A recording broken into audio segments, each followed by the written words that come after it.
Gentlemen, ladies, it is Black Friday tomorrow. Black Friday. This apparently is a good thing, and I'm going to explain to you why. This is psychological programming, and in fact, you should ignore everything to do with Black Friday, with very few exceptions. So the oligopoly and the corporatocracy love to create psychological consumption windows whereby they can create a feeding frenzy of conspicuous consumption. A feeding frenzy of conspicuous consumption. The guise and the ruse is that it's going to be high value for you and it's cheaper. Therefore, you should spend money you don't have, pay interest on that money for items you don't need. I want to talk to you about how you become a slave. You become a slave by not living within your means. You become a slave every time you use credit.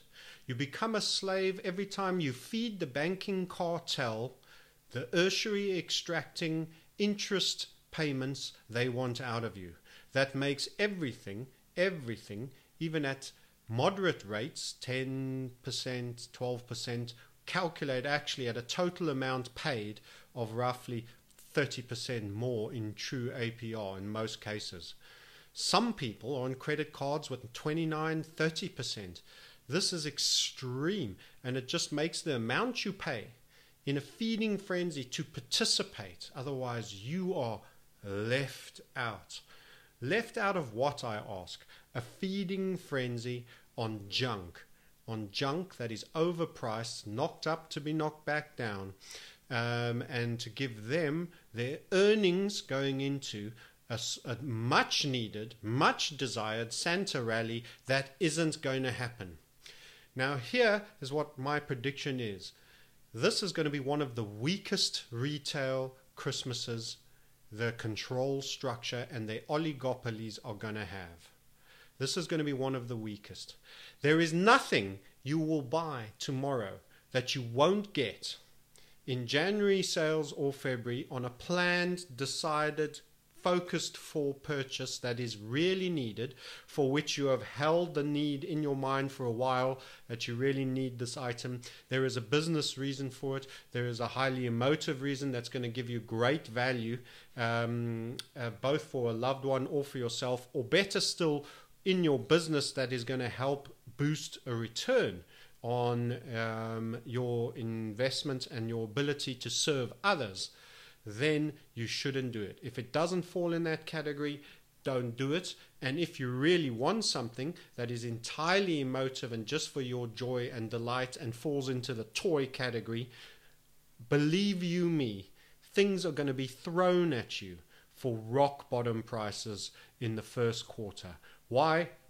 It's my express view that we are facing a serious economic challenge, that the runway we're supposed to have taken off on is coming close to an end, and there's no lift under these wings. And I've held that view for a while. I warned that October would be an exceedingly toppy period, and that the highs of the September stock markets could start running into real pressure, and that has begun to happen. Do you now want to go into a serious downturn where your commissions, your businesses that you're involved in, or the risk of being turned away at your work or having less hours in your job are exceedingly high? In a serious cyclical downturn, we have had an expansion since 2009, a 10-year expansion without recession, gentlemen and ladies, fueled on an absolute hyperbolic trajectory of sheer debt. And the way they will enslave you is to get you to buy meaningless widgets on your credit card at 29%, that over the 3, 4, 5 years you end up paying it off, you end up paying 2.5 times for. That's what's going to happen tomorrow. You can be smart and live within those means. You can show restraint and ignore all the hype, and you can defund these oligopolies like Amazon, like these other mega resellers across the world. I want to tell you a small story. about something I am buying. And it's been something I've wanted to buy for a while. It's been something I've waited for. It's something that I've decided is going to serve me better and my business and clients.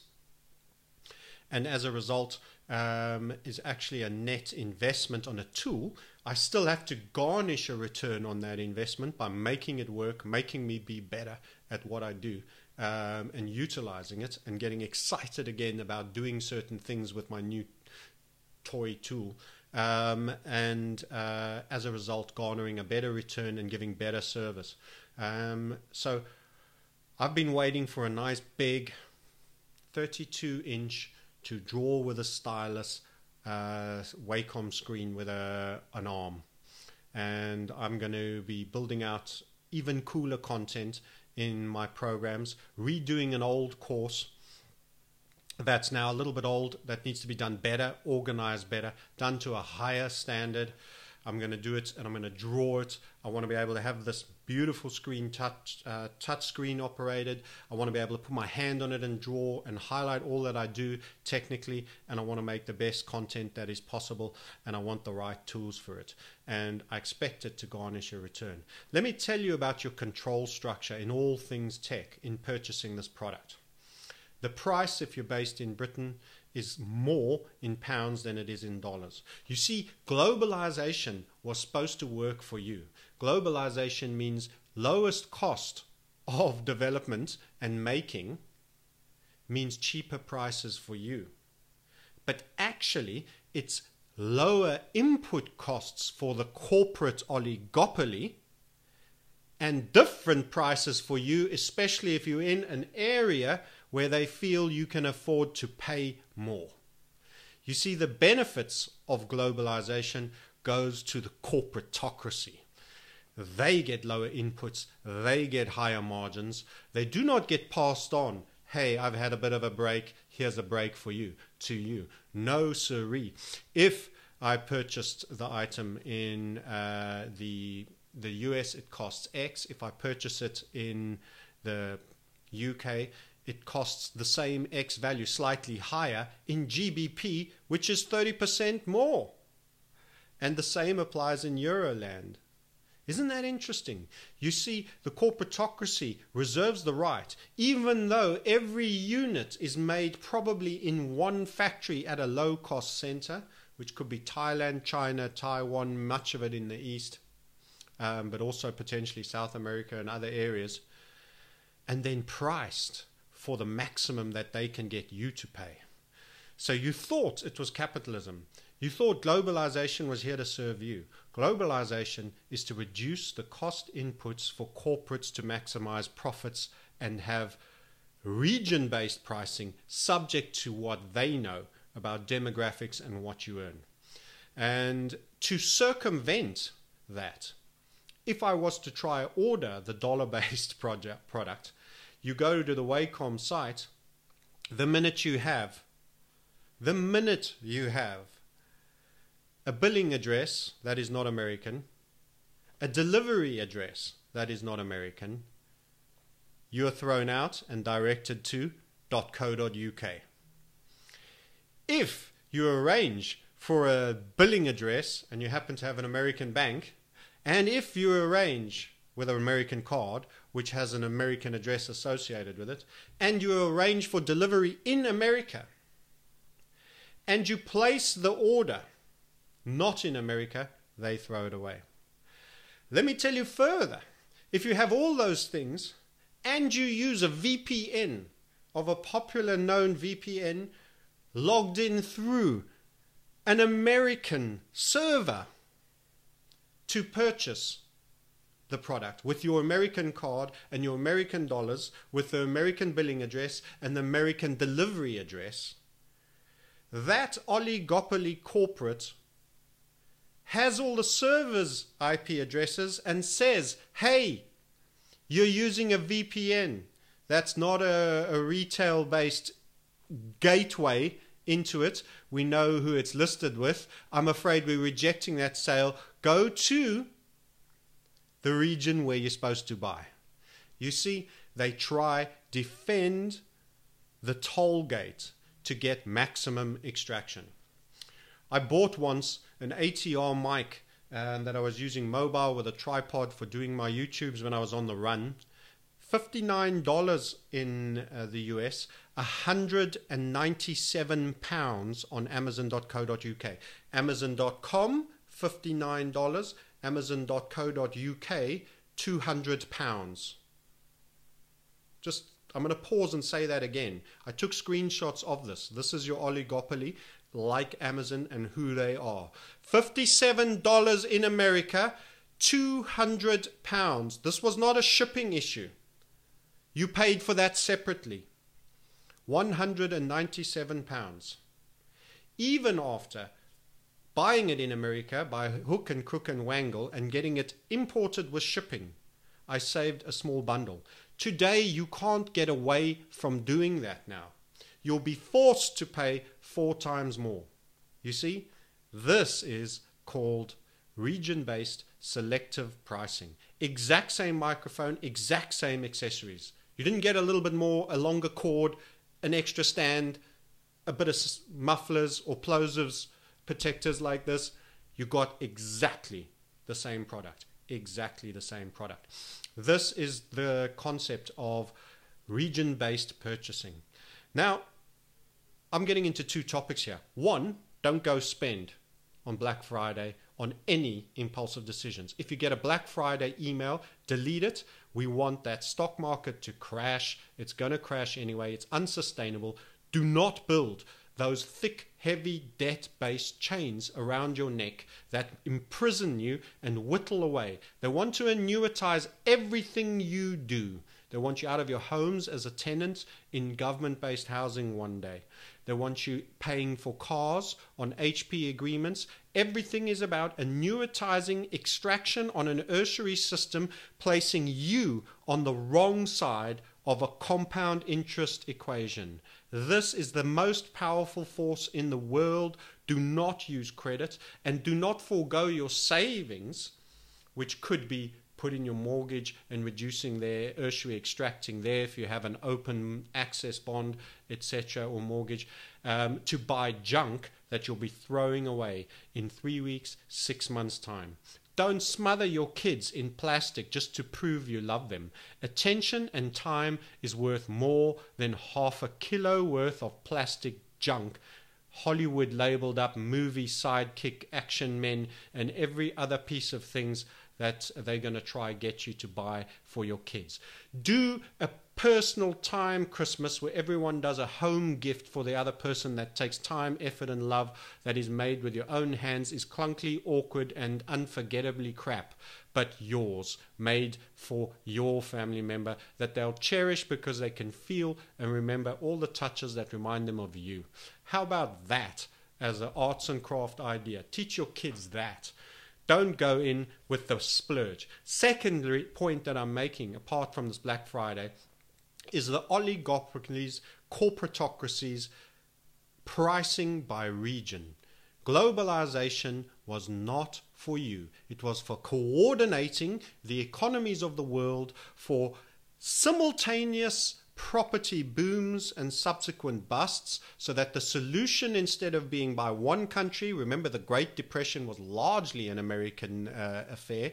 There was slight blowback in Europe, but nothing like what went on there.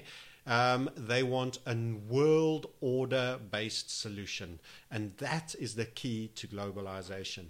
And the lower the cost for the corporatocracy to maximize their profits in a stock market boom that is fueled also by the same debt and the same bankers that control this Ponzi scheme. Beware the puppet show. Do not buy on Black Friday. Understand globalization was not, I repeat, not for you.